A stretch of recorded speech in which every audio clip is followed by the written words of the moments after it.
Assalamualaikum dan selamat sejahtera semua. Hari ini kami akan membentangkan tentang pergolakan politik merencat kemakmuran rakyat. Krisis politik negara mutakhir ini telah membawa kepada lanskap baru dalam tanah air. Sebenarnya politik itu adalah dinamik, politik juga berkemungkinan dan politik juga adalah seni. Hal ini menyebabkan lanskap politik di Malaysia tidak pernah sepi daripada kejutan. Ketidakstabilan politik merupakan kondisi yang menyebabkan perubahan dalam pemerintahan, kebijakan dan aturan di suatu negara. Kemunculan kuasa-kuasa baru yang menginginkan kedudukan dalam pemerintahan turut mempengaruhi politik negara. Pembangunan politik boleh terhalang dengan wujudnya konflik politik yang dapat mendorong kepada ketidakstabilan ekonomi sebuah negara dan kesejahteraan masyarakat amnya. Oleh itu, kestabilan politik merupakan aspek yang penting dalam mengukur perkembangan ekonomi di sebuah negara dan kemakmuran rakyat. Kegagalan mengekalkan kestabilan politik akan merencatkan kemakmuran rakyat daripada pelbagai aspek kehidupan. Kestabilan politik didefinisikan sebagai tindakan mengimbangkan keputusan di antara persekitaran dalaman dan persekitaran luaran yang terdapat dalam negara dan konteks hubungan antarabangsa.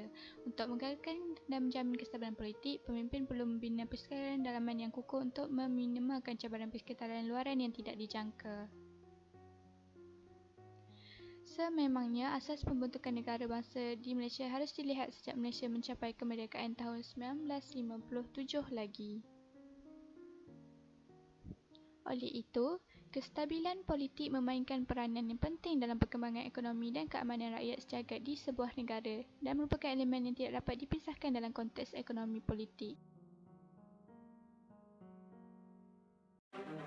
Kestabilan politik harus dilihat dari aspek latar belakang, iaitu bagaimana sebuah rejim memainkan peranannya dalam mengekalkan kestabilan politik negara untuk ekonomi negara sekaligus menjamin keamanan rakyat.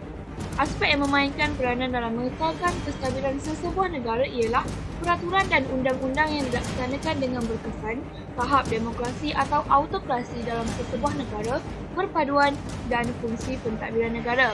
Setiap pihak sebenarnya memainkan peranan yang sama pentingnya dalam memastikan kestabilan politik negara.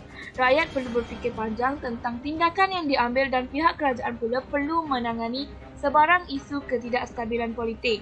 Sekiranya ketidakstabilan politik berlaku, implikasi yang terjadi sudah tentu akan menjejaskan keseluruhan aspek sosial, kebudayaan, politik dan yang terpenting sekali merupakan ekonomi sesebuah negara yang terjejas dan akan memberi impak besar kepada rakyat.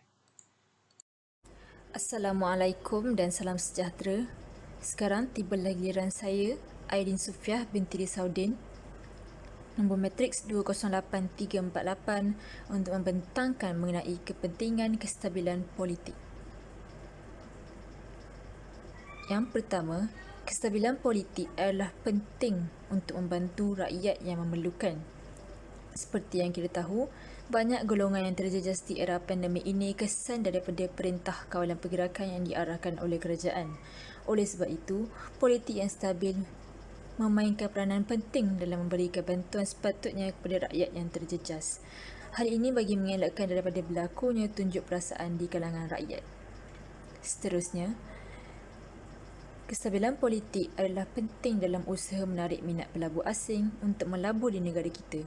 Seperti yang kita tahu, politik yang stabil melambangkan keutuhan ekonomi negara. Hal ini akan meningkatkan keyakinan pelabur asing untuk melabur di Malaysia. Kesannya, kilang-kilang dan kedai-kedai baru akan dibuka oleh pelabur-pelabur asing sekaligus memberikan peluang pekerjaan kepada rakyat Malaysia. Dan yang terakhir sekali, kestabilan politik membolehkan negara untuk terus maju dan berdaya saing. Kerajaan yang memerintah boleh memberikan fokus penuhnya kepada merancang dan melaksanakan dasar-dasar negara yang akan memberikan manfaat kepada semua lapisan rakyat. Pemimpin-pemimpin negara akan dapat menguruskan ekonomi negara dan dibelanjakan di landasan yang betul. Hal ini akan menjadikan Malaysia mampu berdaya saing dan berdiri setaraf dengan negara-negara maju yang lain.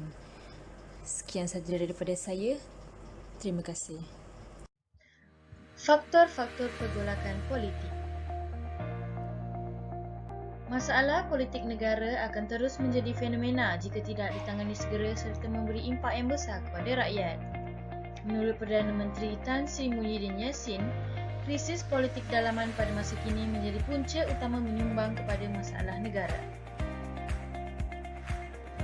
Antara punca-punca ataupun faktor-faktor pergolakan politik.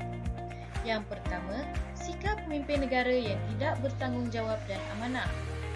Yang kedua, perpaduan yang tidak utuh dalam kalangan masyarakat.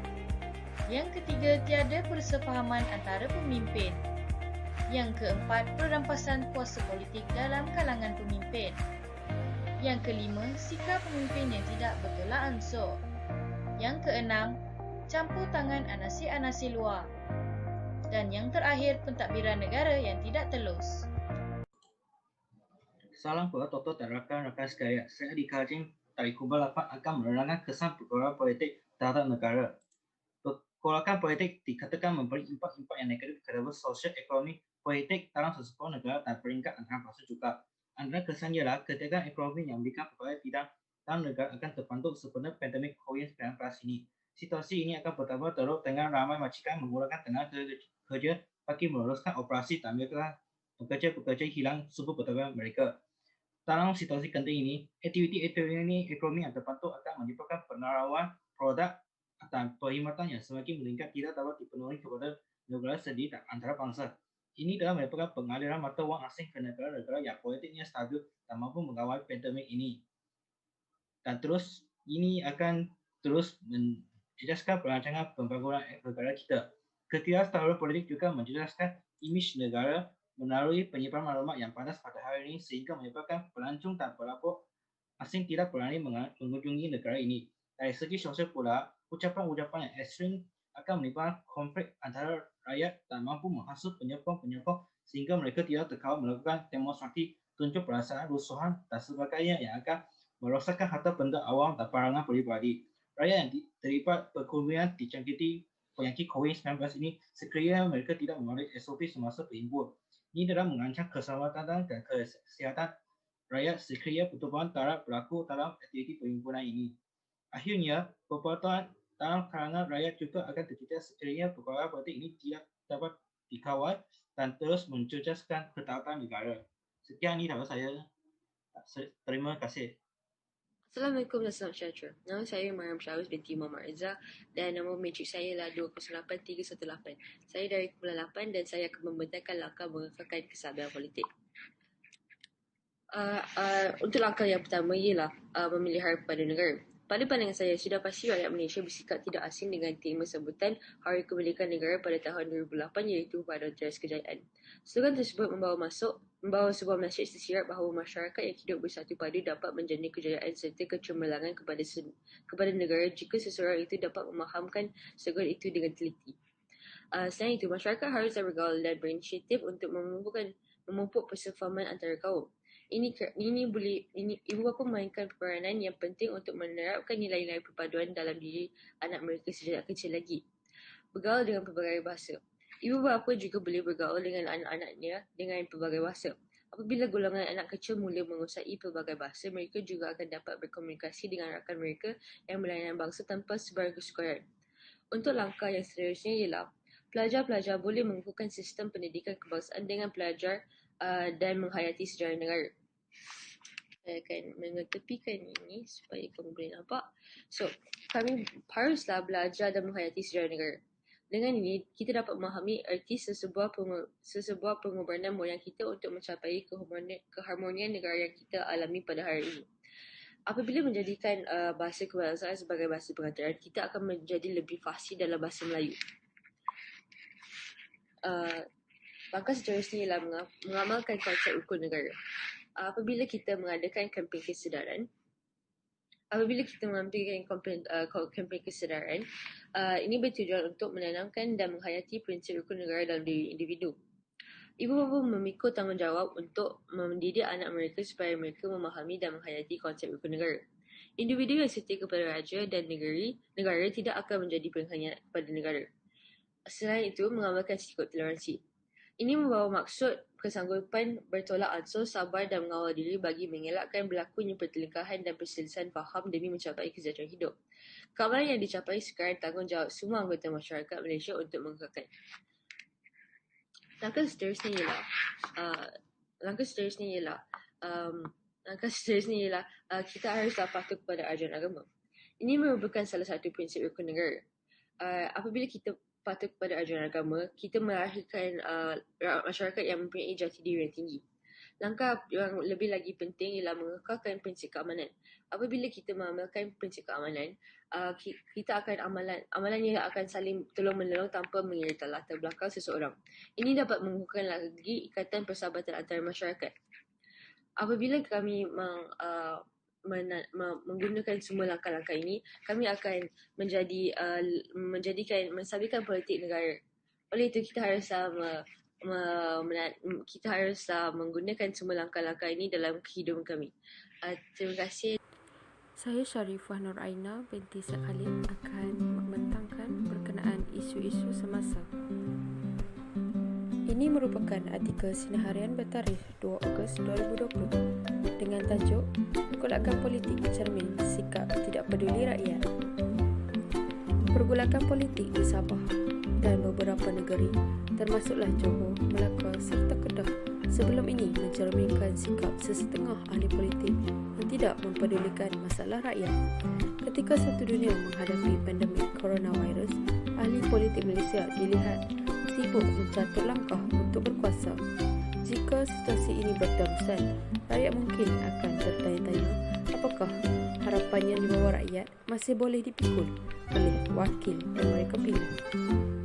Ini pula artikel kedua, iaitu artikel Berita Harian bertarikh 24 Februari 2020 bertajuk Kekusutan Politik Merencat Kelencaran Pentadbiran Negara. Semenjak penubuhan Kerajaan Pakatan Harapan sejurus pilihan raya umum ke-14 pada 2018, iklim politik negara dikatakan sentiasa panas. Perdebatan berkaitan peralihan kuasa jawatan Perdana Menteri walaupun secara zahirnya kelihatan dimuktamadkan melalui mesyuarat Majlis Presiden PH, ia nampaknya merebak kepada krisis politik yang mungkin membawa perubahan gabungan politik. Persoalannya, jika berlaku perubahan gabungan sedemikian, adakah ia menepati prinsip perlembagaan di Malaysia? Dalam sistem demokrasi di Malaysia, kerajaan ditubuhkan oleh gabungan parti yang memenangi pilihan raya. Pemimpin utama akan dinamakan sebagai Perdana Menteri dan parti yang menang menghantar pemimpin mereka untuk memegang jawatan dalam kabinet.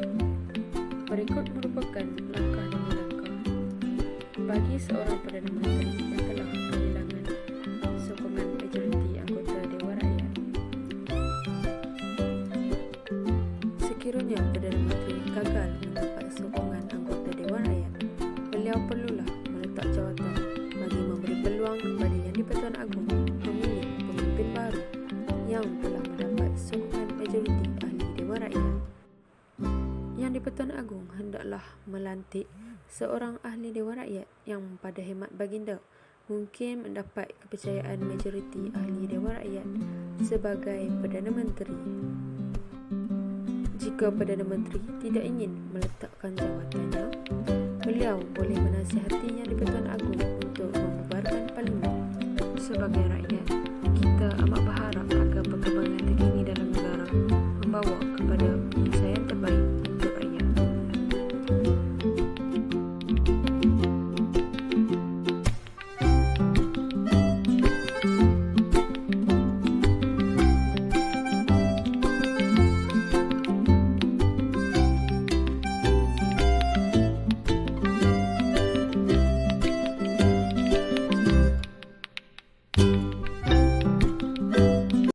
Assalamualaikum warahmatullahi wabarakatuh. Saya Muhammad Faris Aiman bin Harizal, nombor matrik 206953. Hari ini saya akan membincangkan tentang analisis pergolakan politik negara merencak kemakmuran rakyat.